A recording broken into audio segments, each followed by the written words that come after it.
I keep my goals to myself, cause whenever I share with folks, they get a look upon their face and their memory floats to a time where their goals and the stars. What's good? We're going to get into SummerSlam Night 2 from August the 2nd, 2026. SummerSlam is officially over and done with. It's in the books. Right out the gate, I did not have fun watching this SummerSlam Night 2. I was extremely pissed off at the booking decisions that the incompetent jackass known as Triple H made on this show. He made two massive blunders already 2 matches in the show off of a 6-match card. I was pissed. I was extremely heated with what this dumbass did. He is not fit to be the guy in charge. He's not. He is incompetent to the highest degree. And I mean that. He has no idea what the fuck he's doing.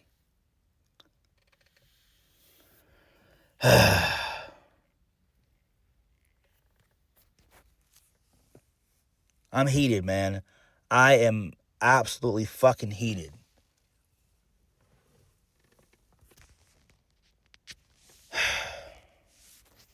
Fuck, man.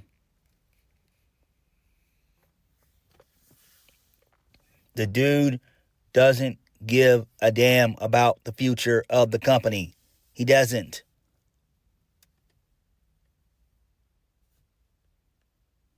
Before we get into the review, WrestleTix reported that the total ticket distribution was 33K. It was 33,086 in attendance. The setup was for 34,080K, which is great. And then the total number of seats that went to, across both nights, went to 72,287K. So that's great. So that was an increase from last year's SummerSlam Night 2, which had 58,168K.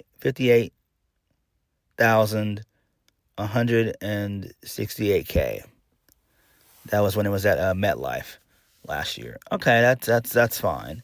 So basically, I was right that this hit a little over 60,000. So I mean, it's fine. But that's good there, I guess. So what else? All right, enough with the numbers and everything. Let's just go ahead and get into this show. So we kicked the show off with the first match of the night. It was supposed to be a one-on-one match, Sami Zayn versus Finn Balor. Both of them made their entrance. Then Nick Aldis, who's now reinstated as GM, apparently he was going to turn in his resignation, and Triple H was like, nah, I just want you to call things right down the middle. So he noted last night that he had been reinstated, and his first move that he wanted to call things right down the middle. So he wanted to add another guy to this match. So Gunther comes out. Sami Zayn is pissed off. And then for whatever reason, Nick Aldis shakes hands with Gunther. So Gunther gets into the ring. Match is about to start. Nick Aldis, he interrupts it again and says that he wanted to say one more thing. He said he didn't say it would stop at 3. It's going to be a fatal 4-way.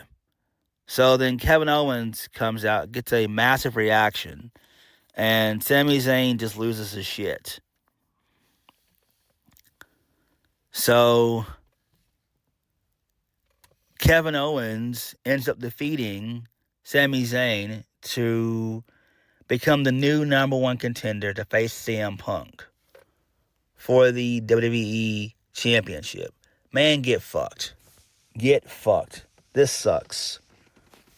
I cannot stand Kevin Owens. I have a zero tolerance for Kevin Owens. Why? Because he is a bum. He is a certified, you look up in the dictionary the word of a bum, you'll see Kevin Owens' picture in said dictionary. Again, get fucked.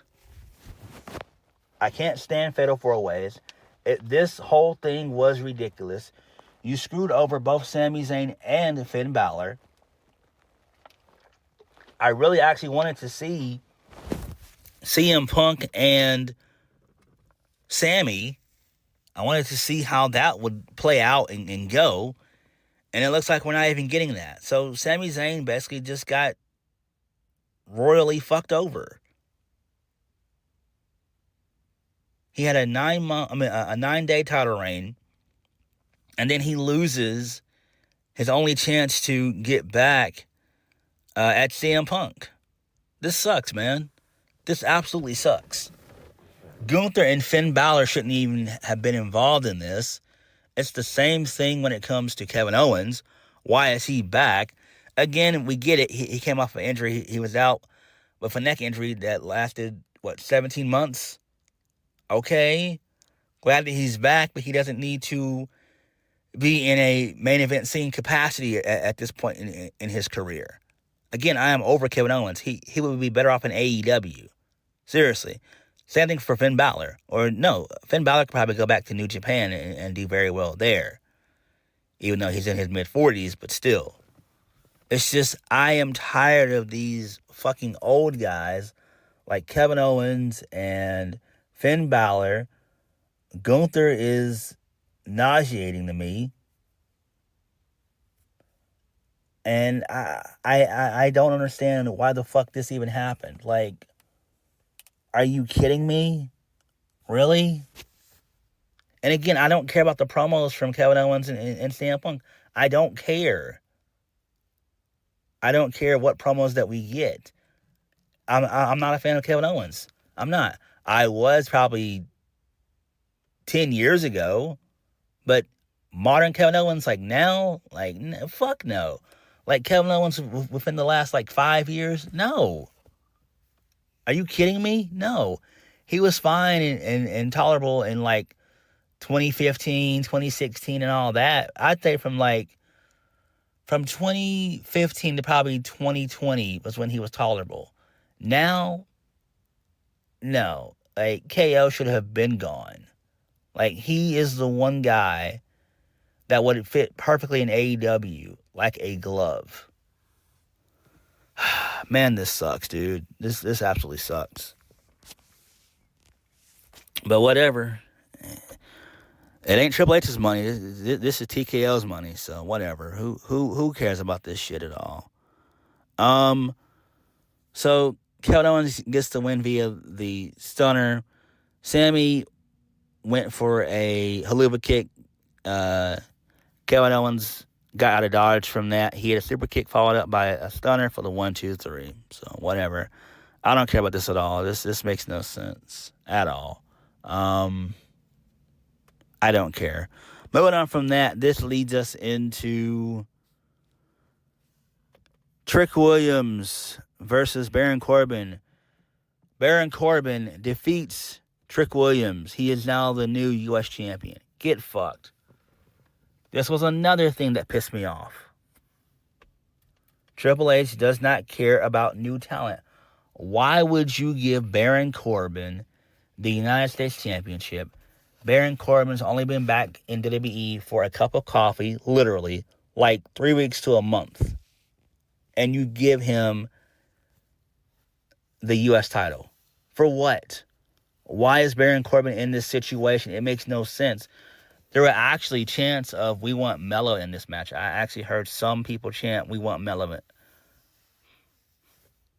there were some people in the stadium that chanted, "We want Mello."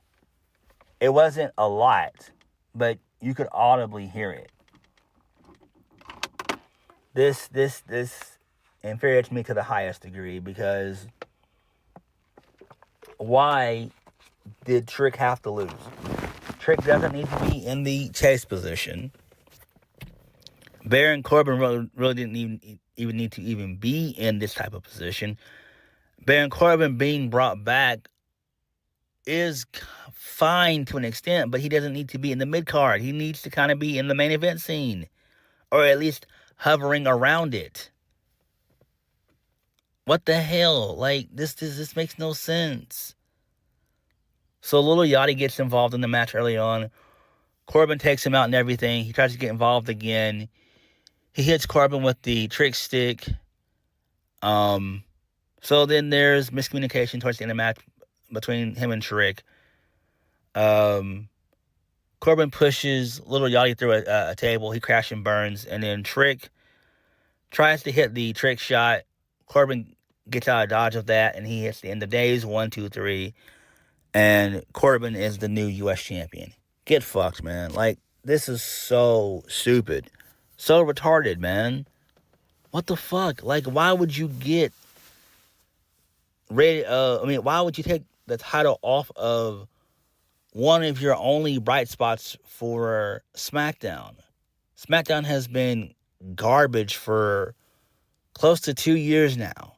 And Trick Williams is one of the only bright spots on the show. I don't understand it. I don't understand it at all. It makes zero sense.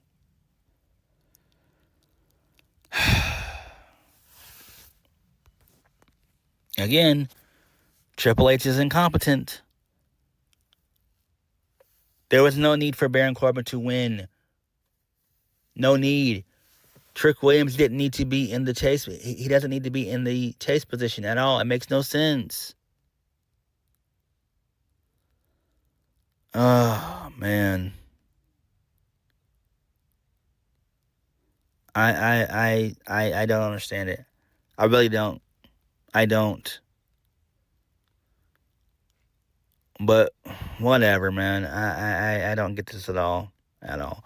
Moving on. This leads us into the ladder match for the interim women's championship, won by Chelsea Green.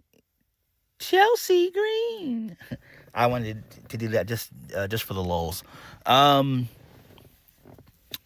Chelsea winning. I'm fine with it, but there was no need for her to win, honestly. Like, this thing should have been won by either Jade Cargill or Charlotte. And this is coming from a massive Chelsea fan. I've been a fan of hers since her Laura Van Ness character in TNA, when she was like the drunk bride, as Laura Van Ness back in TNA all those years ago. The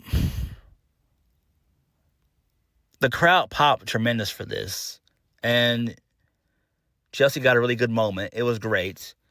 The match itself was kind of not really. I mean, you had Tiffany take a nasty bump, where Last Legend chokeslammed her from off the ladder.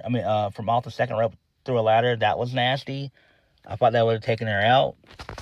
But really and truthfully, this match should have been won by either Jade Cargill or Charlotte Flair, right? Because now it just seems like Chelsea Green is going to be in that transitional role as champion. She's going to keep the title for about maybe 2 months, at best 3. She'll lose it to Rhea in probably either 5 or 10 minutes. And really and truthfully, the match itself wouldn't even be worthy to be on pay-per-view. This is something that you could do literally as an opener on SmackDown, or even if you wanted to do a main event for it, you could. For SmackDown, you could. But that's it. This match should have been won by either Charlotte Flair or Jade Cargill. So towards the end of the match, it seems like Chelsea Green was about to win. The baddies, Michin and Beef they show up and they beat up Chelsea Green. The match continues on. Chelsea ends up taking out all 4 women with the moonsault, takes them all out. And then, basically, Chelsea, she's still knocked out. She comes to her feet, climbs up to the ladder, and she retrieves the belt, and she's now the new champion. I mean, the crowd loved it. Like, this was a great moment for her. I'm proud of her. I'm happy for her. But yet again, I feel that the wrong booking decision was made. This should have went to either Jade Cargill or Charlotte Flair. Unless we're getting Charlotte and Jade soon, that's fine. But that match really is meant for a big pay-per-view, like a SummerSlam or Royal Rumble or WrestleMania or SummerSlam or even Survivor Series. Again, Triple H is making bad booking decisions, but what else is new? So it is what it is, man. It is what it is. Congrats to Chelsea, but it seems like her championship reign is going to be short-lived, and I would say either by September or by October she won't be champion. I would say probably by Money in the Bank she won't be champion, because Rhea should be back by Money in the Bank. Money in the Bank is October 10th, so she should be able to come back in 2 months. All right, moving on from that, this leads us into the Human Monies match between Danhausen and Dominic Mysterio. Danhausen defeats Dominic Mysterio. Who cares about this at all? This makes no sense. I don't care about this at all. The many Housens got involved in everything else and all that stuff. Trey Hendry showed up and he attacked JD McDonough with a guitar and everything else. Who cares? This match was just pure comedy. This was dumb. I didn't care about it at all, so whatever. Who cares? Danhausen wins. He retrieves the Human Monies and he gives the Danhausen bucks to the crowd. I don't give a fuck about this at all. There were some real $1 bills in this thing, and then there were the rest of it was Danhausen bucks. So who gives a shit about this? Moving on from that, this leads us into Chad Gable defeating Penta. He is now the new Intercontinental Champion. This match was actually relatively fun. I actually enjoyed this match. Although this should not have been babyface versus babyface. You guys know I'm against stuff like that. Same thing with heel versus heel. It just doesn't make any sense to me why companies do this. AEW does this from time to time. Same thing with TNA. I'm pretty sure MLW does this. NWA. I don't understand why promotions do this. It makes no sense. You cannot have a babyface versus babyface or a heel versus heel. Traditional Pro Wrestling 101 has always stated you need a babyface and a heel. It makes the most sense. Chad Gable wins via the ankle lock. This match was very good. Penta hit the Penta driver early on. Chad Gable kicked out. Penta worked on the shoulder of Chad Gable. He ended up hitting a Mexican destroyer on Chad Gable to get it a near fall. Then Penta ended up doing...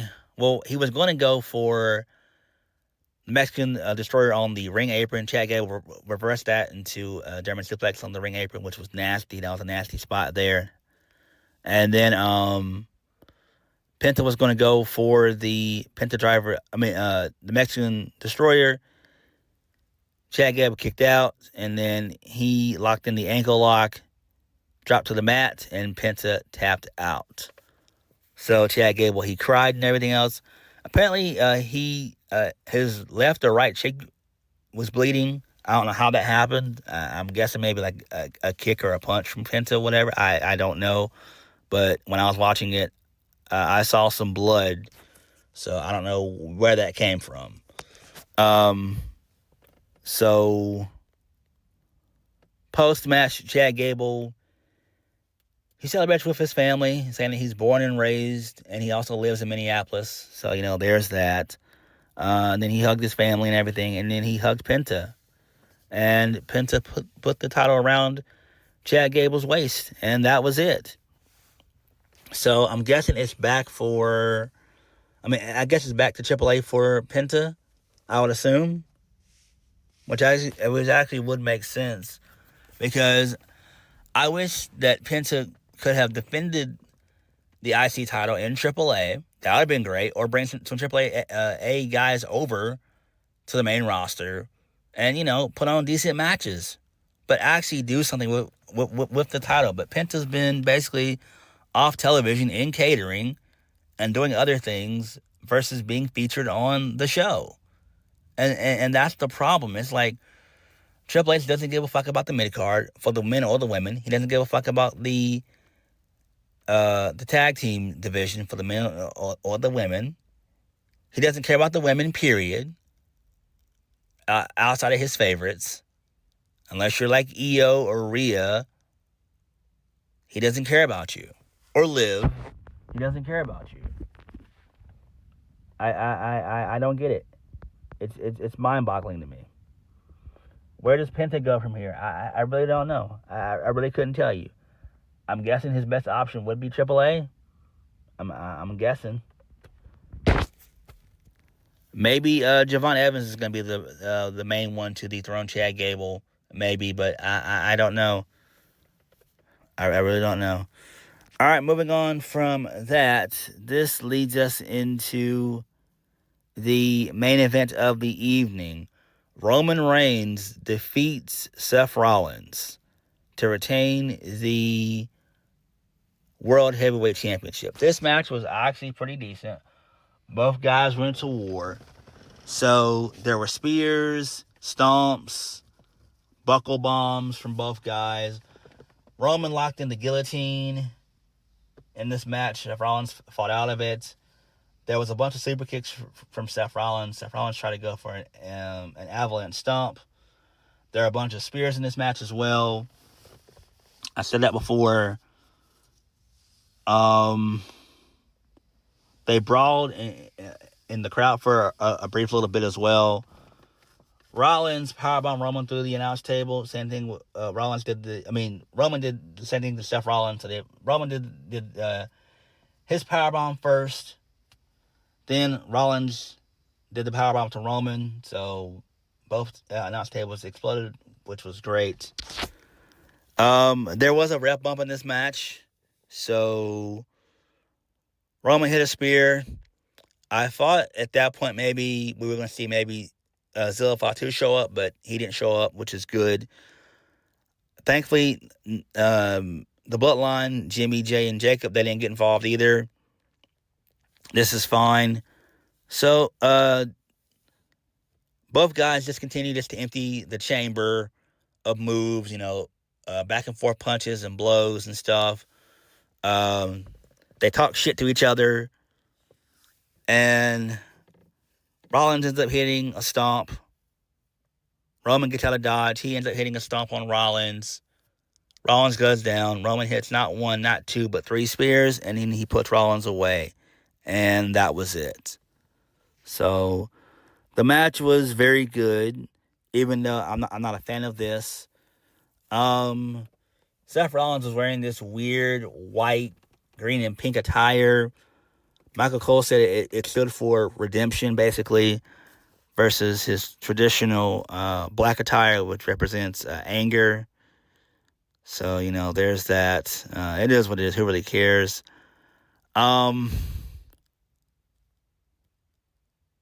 Post-match, Roman celebrated and everything else. And Roman stands tall. He extends his fist, and Seth Rollins gets to his feet, and Roman does the fist bump, and then that was it. So The Shield is basically no more. They ended up doing an homage to Dean Ambrose. Well, to Moxley. I'm sorry, to John Moxley. Roman ended up hitting the 30D, aka the paradigm shift. So I'm pretty sure Moxley was happy about that, but he probably doesn't give a fuck because he doesn't care about WWE at all. Basically, like he's a staunch AEW guy. I mean, through and through and through. So there's that. He probably didn't give a damn about this. So whatever. I forgot to throw that in, but I actually like that. So it seems like the Shield is finally over with now. Now the main thing is, what's next for Rollins? Where does he go from here? What does he do? And you have to ask that question. What realistically is next for Rollins? And what's realistically next for Roman? You got War Games coming up in like 3 months. So we know that these guys are still going to kind of be intertwined at some point. But I don't know. Maybe you feud Seth Rollins and Jacob Fatu for a while. I think that would be fucking awesome. That would be great. Maybe we see Obafemi go after Roman. Roman doesn't need to lose the title for a while. I would say either by the end of the year or definitely early next year, between the Royal Rumble and WrestleMania. WrestleMania season next year, Roman doesn't need to be champion. Because I still think that we're going to get Rock and Roman at WrestleMania, since it's going to be in Saudi. And we know that the Saudis are going to spend an exuberant amount of money to get both guys to have the match, more than likely. So, there's that. But again, the match itself was fine. It was the longest match of the night. It was like 30 minutes, which is fine. Because everything else was like short. Like the ladder match was like 13 to 15 minutes. The Fatal 4-Way was like 10 minutes. The Human Money's match was probably like 10 minutes as well. So, yeah. But all in all, SummerSlam Night 2 was very weak. I mean, you did get the crowd moments in Chelsea Green and Chad Gable, and I like that. But, man, like, just Night 2 was bad because of the first 2 booking decisions. Like, it fucking took me out of it. And Roman and Seth kind of brought me back to it a little bit, but I was flabbergasted just early on in the show. So I didn't really enjoy this show as much as I did Night 1. I still think that Night 1 was a little bit better than Night 2.